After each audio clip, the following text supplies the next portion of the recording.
The VA hospital's alarm system shrieked overhead. That same piercing wail from 15 years ago. Basra. The convoy burning. Marines screaming. My hands started shaking before I could stop them. Next, the receptionist's voice cut through the flashback like a knife. 23 other veterans sat in plastic chairs, watching me limp forward with my cane. The smell of disinfectant mixed with stale coffee made my stomach turn. Everything here smelled like death and broken promises. "Marcus Chen," I managed. She didn't look up, just pointed to forms thick as a phone book. Behind me, someone snorted. Another broken toy. "Look at him shake." His buddy laughed. Probably never left the wire in Afghanistan. The laughter spread like wildfire through the waiting room. Each chuckle was a knife between my ribs. I wanted to turn around, show them the scars that spider-webbed across my left shoulder, where shrapnel had torn through Kevlar like paper. Tell them about the 3 Marines I'd pulled from that burning Humvee before the second IED took my leg. About Staff Sergeant Martinez bleeding out in my arms while I called for medevac that never came. Instead, I gripped my challenge coin tighter, bronze worn smooth from 15 years of desperate holding. Colonel Harrison had pressed it into my palm in that field hospital, his weathered face serious as stone. "Chen, you saved 3 lives today. Don't you ever forget that. Promise me." I'd promised. But sitting here, listening to strangers mock what they didn't understand, that promise felt like ash in my mouth. This waiting room was my battlefield now. These laughing veterans were the enemy I couldn't fight, the system designed to grind us down until we disappeared completely. But they didn't know what I was capable of. The receptionist looked up with dead eyes. "Take a number." Nebraska cornfields stretched endless under August heat 20 years ago. Dad's John Deere coughed awake at dawn, reliable as sunrise.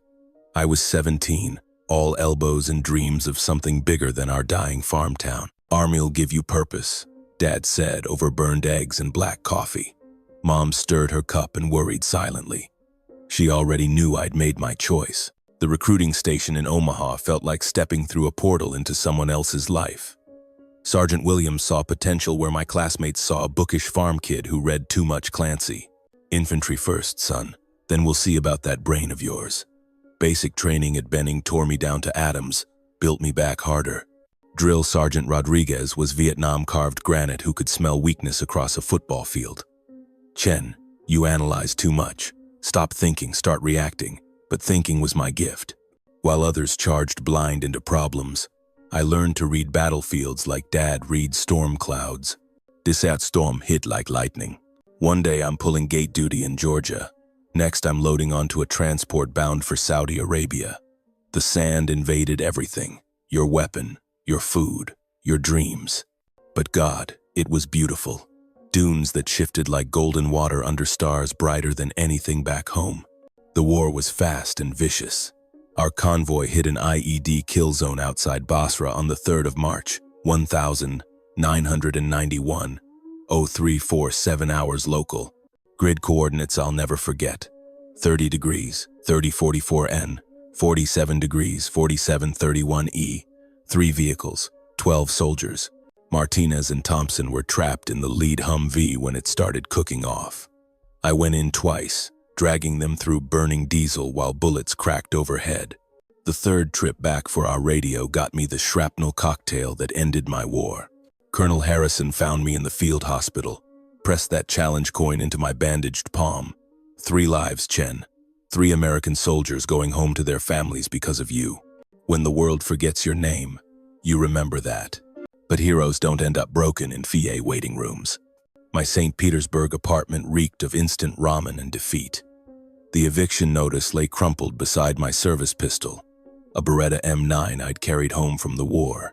Some nights I'd hold that gun and wonder if 18 years of pain was enough, if maybe Colonel Harrison had been wrong about me.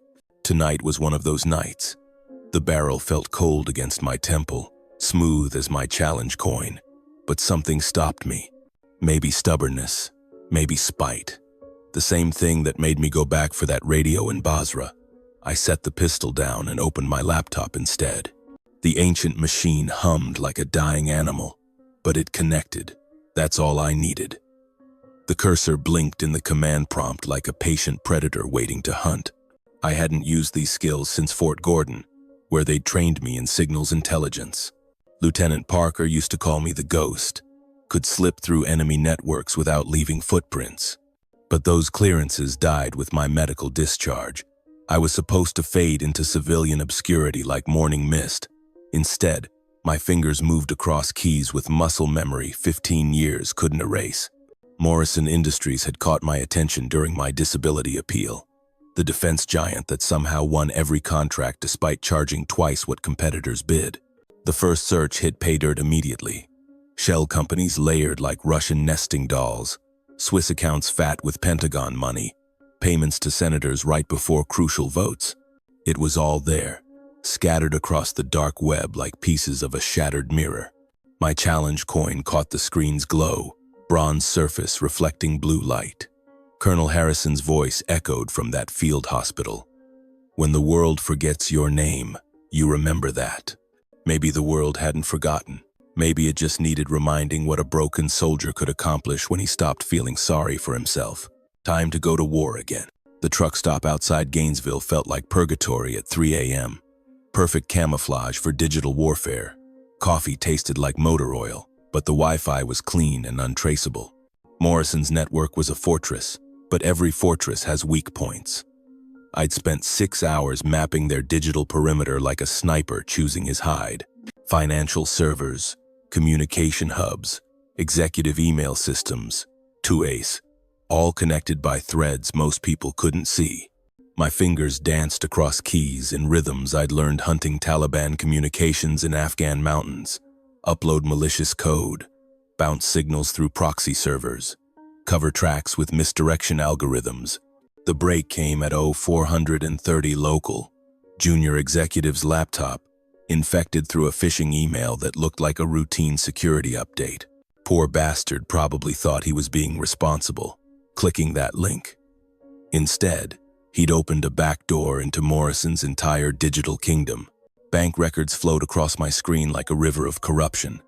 Senator Blackwood, $2 million in PAC money 3 days before her oversight vote. Congressman Martinez, campaign contribution of $1.5 million after he killed the defense audit. The pattern was clear, as sniper crosshairs. Morrison wasn't just buying politicians. They were purchasing the entire democratic process. But evidence is worthless without proof that survives court challenges. I needed communications, emails, phone logs, recorded conversations, the kind of smoking gun that even corrupt judges couldn't dismiss. A semi rumbled past, headlights sweeping across my table. Driver probably thought I was just another insomniac checking Facebook. If only he knew what kind of war was happening in the digital shadows around him. Morrison's CEO Richard Morrison kept his personal files on a separate server. Military encryption that would take years to crack by brute force. But I didn't need to break the lock, just needed to get close enough to pick it. My challenge coin sat beside the laptop, bronze gleaming in the screen's reflection. Time to show these corporate thieves what Army intelligence really meant. Tampa's warehouse district felt like a graveyard for American dreams. Broken streetlights, cracked pavement, buildings that democracy forgot. Perfect place for ghosts to meet. Sarah Martinez materialized from shadows like she'd been born there. 20 years hadn't dulled her edge, still moved like a predator, still had eyes that could read danger through walls. We'd served together in Desert Storm, before she vanished into Army intelligence's black world. Marcus Chen. Her voice carried recognition and something like respect. Heard you'd given up the fight. Thought I had. Turns out some wars follow you home. I showed her the files on my encrypted drive, financial records, email intercepts, evidence of corruption that reached Pentagon sub-basements. Her expression darkened with each revelation like storm clouds gathering. This is bigger than you know, Marcus. Morrison isn't just another defense contractor. They're part of a network spanning 3 continents. Arms dealers, mercenaries, politicians who disappear journalists for asking inconvenient questions. My challenge coin felt heavier, Colonel Harrison's words echoing. 3 lives, Chen. Why help me? Basra, the 3rd of March. You pulled me from that burning Humvee while bullets snapped overhead. Some dead don't expire. But even as hope flared, doubt crept in like smoke. Sarah handed me a burner phone, her eyes scanning empty streets. Morrison knows someone's digging. They've got private contractors asking questions about disabled veterans with computer skills. A car engine rumbled closer.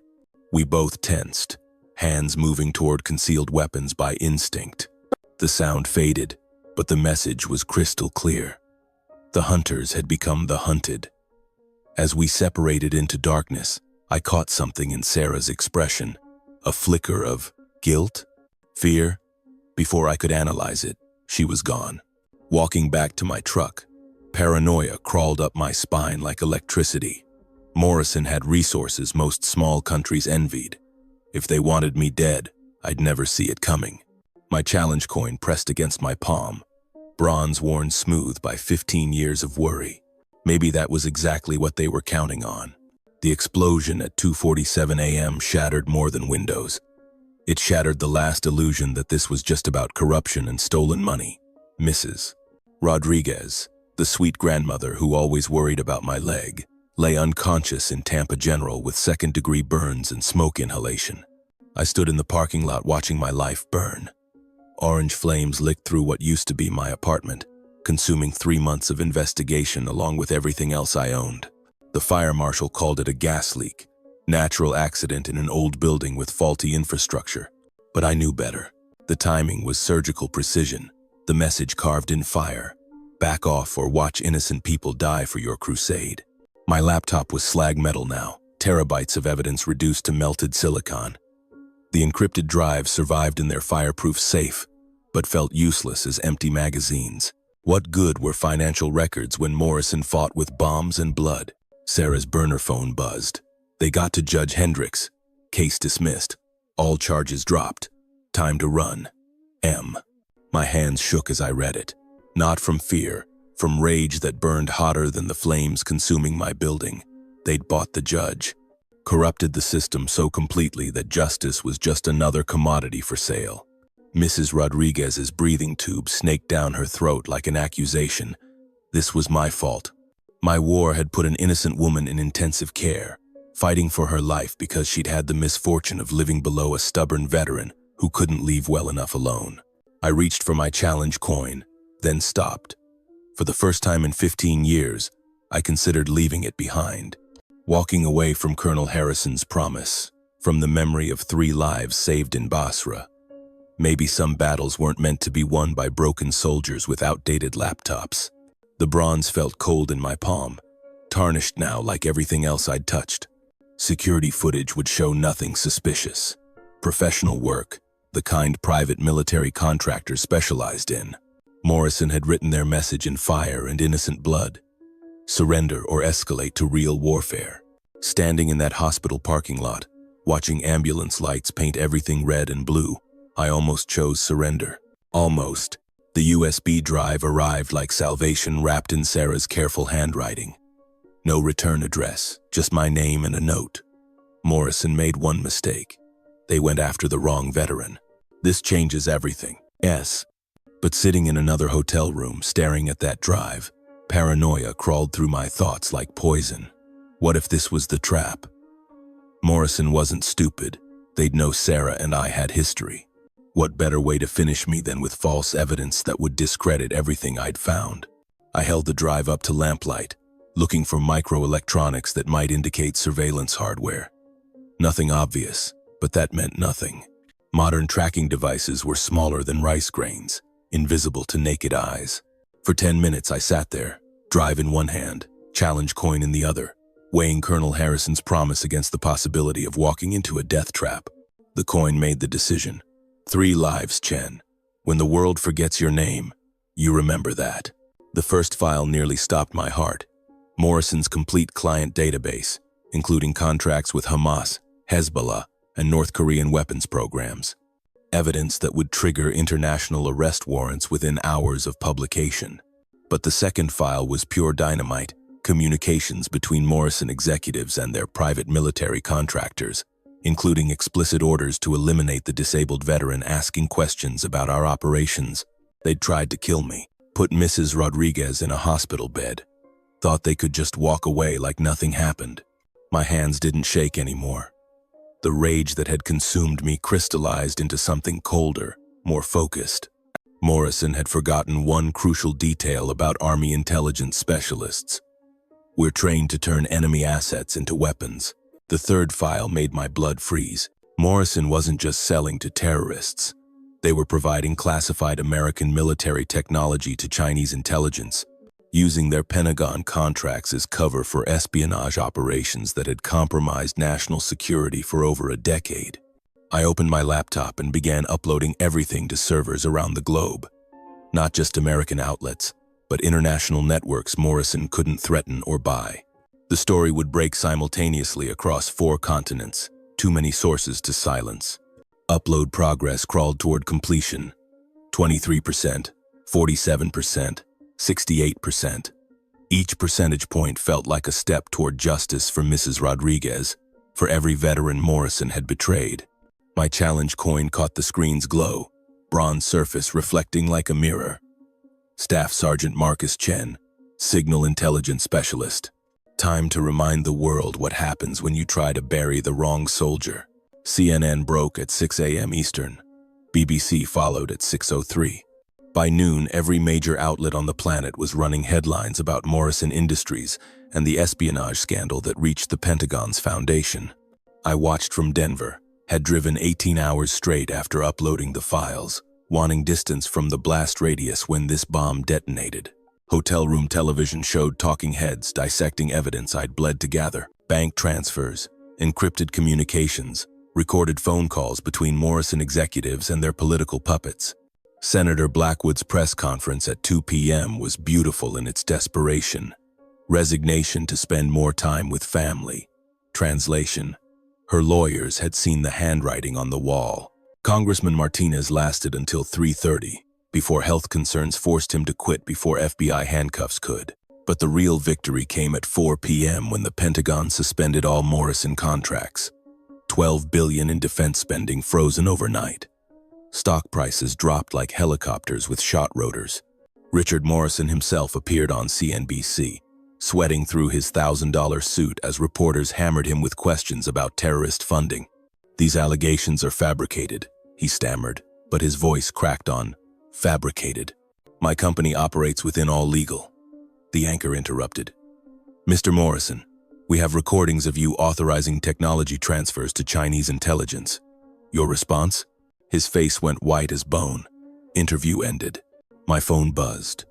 "Sarah, check local Tampa news." The reporter stood outside the VA hospital where this war began. The whistleblower's identity remains protected, but sources confirm the investigation started when a disabled veteran noticed irregularities in Pentagon contracting. Using skills from military service, this individual exposed what prosecutors call the largest espionage scandal in Defense Department history. Through the hotel window, Rocky Mountain peaks caught afternoon light. My challenge coin sat on the bedside table, bronze surface clean for the first time in years. The broken toy had just broken something important. But war isn't over until the enemy stops breathing. 3 black SUVs pulled into my hotel parking lot at exactly 11:47 p.m. Not FBI. These moved wrong. Too coordinated, too quiet. Morrison's private contractors had found me. My laptop slammed shut as I grabbed my go bag and challenge coin. The fire escape was my only exit, but they'd have thought of that. Professional operators always covered the exits. I was trapped 3 stories up with killers in the lobby, and no backup coming. Then Sarah's voice crackled through the burner phone. "Roof. Now. Trust me." The helicopter appeared like salvation painted black against stars. Military surplus, the kind Sarah's intelligence connections could access. Repelling lines dropped as the SUVs disgorged armed men in tactical gear. I clipped in just as the first bullets shattered hotel windows. Cutting it close, Sarah shouted over rotor wash as we lifted into Colorado night. Below us, Morrison's contractors melted back into shadows, their target gone like smoke. The federal courthouse in Washington 2 weeks later looked like democracy's fortress. Richard Morrison walked those steps in handcuffs, flanked by FBI agents who'd been waiting careers for this moment. The indictment read like a thriller: conspiracy, espionage, weapons trafficking, murder for hire. Enough charges for life without parole. Senator Blackwood and Congressman Martinez were arrested in dawn raids that made national television. Their assets frozen, offshore accounts seized, political careers reduced to cautionary tales about greed's price. But real justice came when the Justice Department seized Morrison Industries under RICO statutes. $12 billion in contracts, canceled permanently. Corporate headquarters, sold at auction. Private jets, luxury homes, Swiss banks, everything liquidated and transferred to veteran support programs. The Treasury Department's whistleblower reward was $2 million. Blood money from the enemy, converted to something useful. Mrs. Rodriguez received a settlement that covered her medical bills with enough left over for her grandchildren's college. She called from Tampa to thank me. "I don't know what you did, Marcus, but thank you." If only she knew her hospital bed had been the final motivation I'd needed to stop playing defense. My challenge coin arrived the next day, returned by FBI evidence teams. They'd cleaned it, polished the bronze until it gleamed like new. Some medals you earn in combat, others in courtrooms and hotel rooms while dodging assassins. The Rocky Mountain sunrise painted Colorado sky in colors I'd forgotten existed. My apartment smelled like hope instead of desperation, coffee instead of defeat. Dr. Sarah Walsh's office faced those peaks, letting in light that felt clean somehow. "PTSD doesn't vanish overnight," she'd said during our first session, "but it doesn't have to write the ending of your story." 6 months of weekly appointments had taught me the difference between productive anger and destructive rage. The Morrison investigation had channeled 15 years of pain into something meaningful, but healing required different weapons than warfare. The Veteran Support Center in Boulder was my new mission. 80 disabled soldiers learning skills that translated military experience into civilian success. I taught digital security twice weekly, showing former intelligence specialists how to use their talents for corporate consulting instead of midnight raids on corrupt contractors. My challenge coin sat on the instructor's desk, catching morning light through classroom windows. Bronze surface worn smooth by decades of desperate gripping, but Colonel Harrison's inscription still clear: "For valor under fire." A knock at my apartment door interrupted coffee and mountain views. Mrs. Rodriguez stood there with her grandson, both smiling like sunrise itself. "We were visiting Denver," she said, "and wanted to thank you properly." The boy, maybe 8 years old, stepped forward with military precision. "Grandma says you're a hero." He handed me a drawing, stick figures in army uniforms, one helping others escape a burning building. My throat closed up. Heroes were supposed to prevent innocent people from getting hurt, not cause it. But looking at that drawing, at Mrs. Rodriguez's healing burns, at her grandson's proud smile, I understood something new. Sometimes heroism isn't preventing all damage. Sometimes it's accepting the cost of standing up when standing up matters most. The Veteran Center called with news. Another contractor, this one in Seattle, showing the same corruption patterns Morrison had perfected. Sarah's text followed minutes later. New case. Defense fraud in the Pacific Northwest. Interested? I looked at my challenge coin, then at the drawing on my refrigerator, then at the mountains standing guard over this peaceful valley. Some soldiers retire when their war ends. Others just find new battles worth the blood price. My phone buzzed with an encrypted message from the Seattle veteran who'd discovered the evidence. His name was Thompson, same Thompson. I'd pulled from that burning Humvee in Basra 15 years ago. The war never really ends. It just changes battlefields. I typed back, "Send me everything you have." Dawn broke over the Rockies, and Staff Sergeant Marcus Chen was ready to serve his country again.